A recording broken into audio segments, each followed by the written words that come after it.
Hey everyone, welcome back to RJK English, or we could call it RJK Hindi. We're going to keep going. We talked about vowels in their pure form last time. We're going to talk about connecting them. As you see on the board, I teach English on the side, and this is my cat, Josie. She's making an appearance. I teach English on the side, and I was teaching about how English works. But let's get back to Hindi. Vowels, let's review them. Like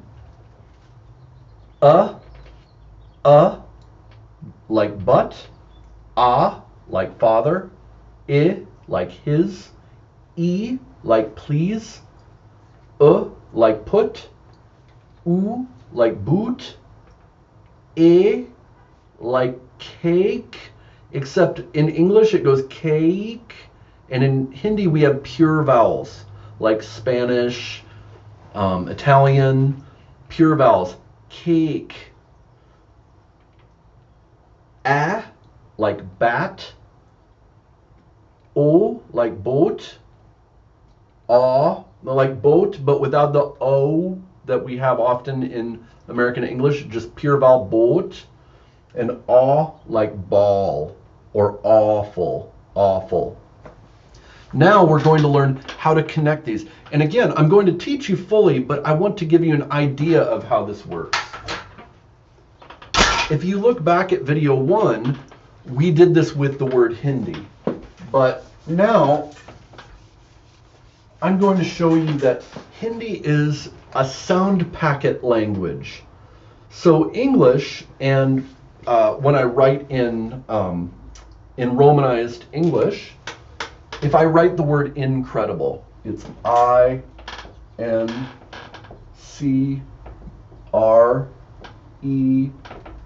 I'm going to learn B-I-B-L-E. You know, incredible. Incredible. I should do this better. I'm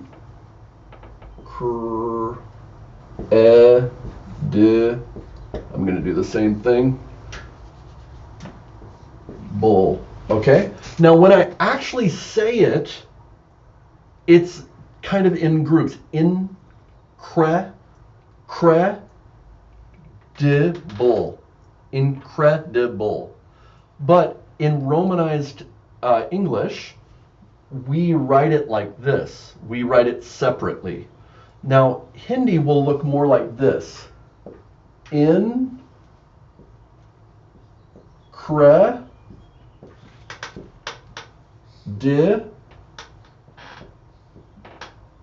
Bull. It will be grouped more like this, and I'm going to show you. I'm going to transliterate incredible into Hindi. So we're actually going to have the word incredible.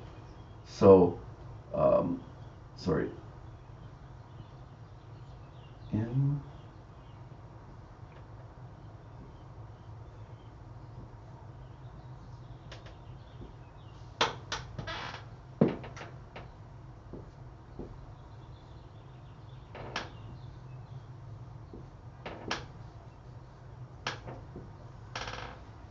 Incredible. Incredible. Okay? And look at how we have it set out here. This is in, right here, in.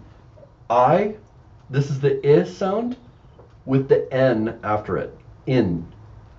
Now, that looks just like this, I and then N, right? Now we get into the part that's a little, oh, sorry, I didn't do this right. Now we get into the part that shows the sound packet nature. What is this letter here? It's kre, or kre. In Hindi it would be kre. In kre. Why? Because it's a K, like this. This is the K. Sorry, I should do this better. That's a K. When I connect the R to it, I add this. Okay, that's one of the ways it works. You don't have to memorize this. Let's just get the idea. Then I want to add the vowel to it, right?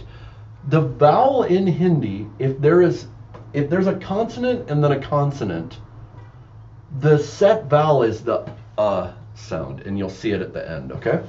So, cre. When I put this line here, that makes the incredible, incredible. Okay, so that's a packet of CRE. That is this right here. Let's put these over it.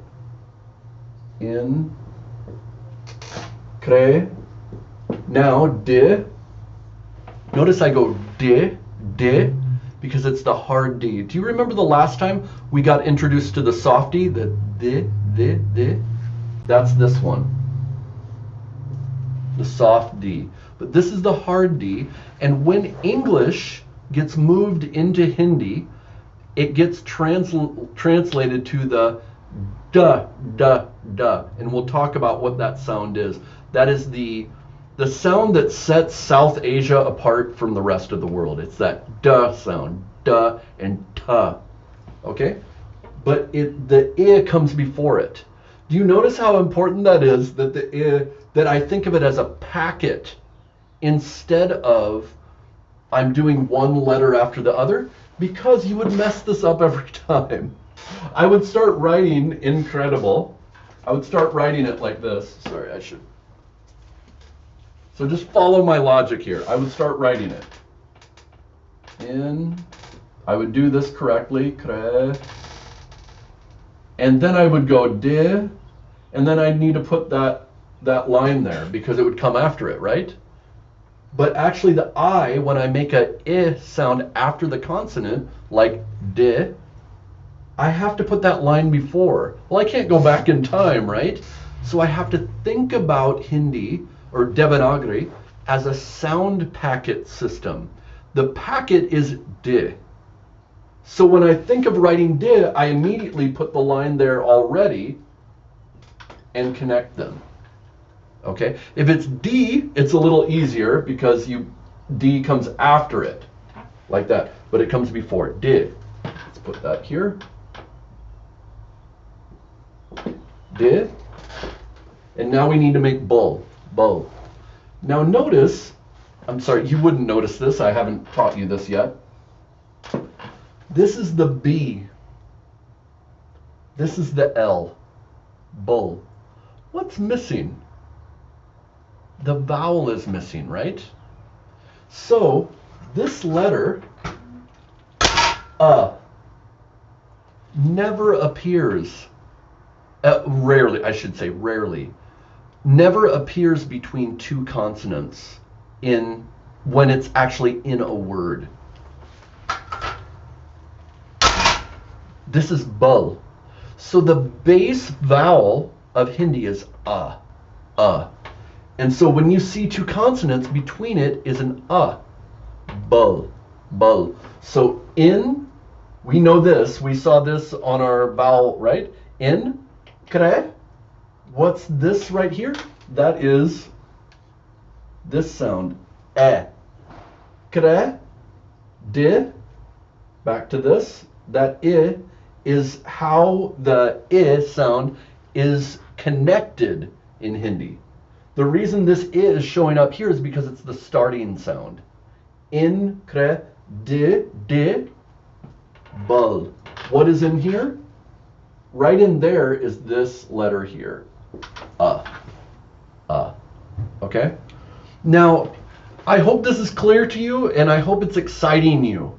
Like, how interesting. Hindi actually is helping you to understand how it works, because I write incredible. But look at this. This is an L-E. And yet I pronounce it ol, because English has a lot of French spelling in it. And it gets really confusing, right? Well, Hindi actually is a little bit more scientific.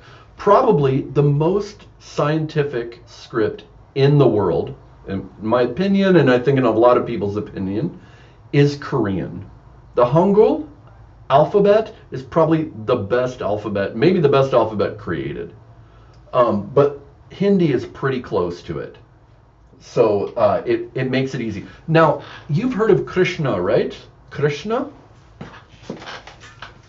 We'll look at how Krishna is written in order to talk about the sound. Krishna. So this one Remember this K? K, like kre. But we're going to make a different mark here because Hindi comes from originally from Sanskrit. And if you do yoga at all, you say Sanskrit. Om Gam Ganapataye Namahai. Om Gam Ganapataye Namahai. That's Sanskrit. Okay? There's some holdovers from Sanskrit. And if you go into Marathi, they have more of this, but Hindi has this. Am I doing it the right way? Oh, now I'm getting confused. They have this. Oh, crap. Am I doing this the right way? All of a sudden, okay, just take my word for it. I think I'm doing it the wrong direction. Okay, this is a. It's like an RI. This is an actually a vowel. Re. So it goes kre, and then there's a sh. This is a sh. And then this old style N. Okay, it's these letters together. K. How is? I think it's something like this. Or I forget what the re is when it's written out. I'll have to look at that. K, re, sh. This other sh that we can do. And the n. This is another n. When we see it in Hindi, it's just like this one that you already met. But the key is, where's the a? Where's the a sound? Notice these two are connected. Now you know that we also connect letters in Hindi, right? But there's a missing a. Well, in Sanskrit, and when we find words from Sanskrit in Hindi, Sanskrit words have an a at the end of any word that ends in a consonant. The end is a. Mahabharat, or the Ramayana. The Ramayana. This is one of the epics of India. When you write it, you write Ramayan, but that's because there's an assumed at the end. So now you see that Sanskrit is written a little bit different from Hindi, and it has different rules. And in Sanskrit, you'll sometimes see this in Hindi. If there's no at the end, they'll put a mark here. And now I'm wondering if I'm doing it the wrong way. They'll do a little mark here. I think it's that way, to mean there's no at the end. So I went a little long today, but I hope this is getting you excited. Hindi is a very understandable script, and when you understand it, you'll be able to pronounce it very well. So sorry for going long. I'll see you next time. Make sure to like and subscribe, and tell one other person about these videos. I do these for free. When you like and subscribe, it helps me get seen on YouTube. Also, go to RJK English. You can see my name below, RJK English. On Facebook, you'll see these videos, and you can talk to me directly. I will answer any questions that I can. All right? See you later.